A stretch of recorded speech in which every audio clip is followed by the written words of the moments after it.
ఎందుకు మాలిని ఏడుస్తున్నా? మాలిని చావుకి నువ్వే కారణం. మళ్ళీ చావడానికి నీ కోరికే కారణం. నీ వల్లే వాళ్ళ జీవితం అలా అయ్యింది.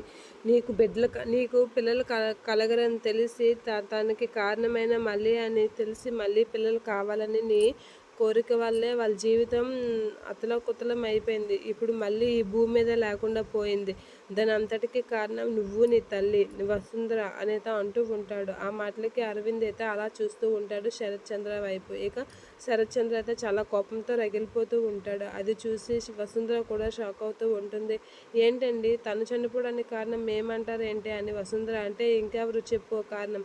తనకి మాలినికి పిల్లలు కలగరు, దానికి కారణము మళ్ళీ గౌతమ్ అని చెప్పి వాళ్ళకి పుట్టబోయే బిడ్డని తినకిమ్మని చెప్పారు. అదే ఆఖరికి లాస్ట్ సంతానం అని తెలిసినా సరే ఆ బిడ్డ నీకే కావాలని నువ్వు గట్టి పట్టుదలతో ఉన్నావు. అప్పటి నుంచే కదా వాళ్ళ జీవితాలు అతలో కుతలం అయిపోయాయి. అప్పుడే మళ్ళీ చావుకి బీజం వేశారు మీ ఇద్దరు తల్లి పిల్ల అని చెప్పి శరత్చంద్ర అయితే గట్టిగా అంటూ ఉంటాడు. ఇక మాలిని అయితే ఏడుస్తూ అలా చూస్తూ ఉంటుంది.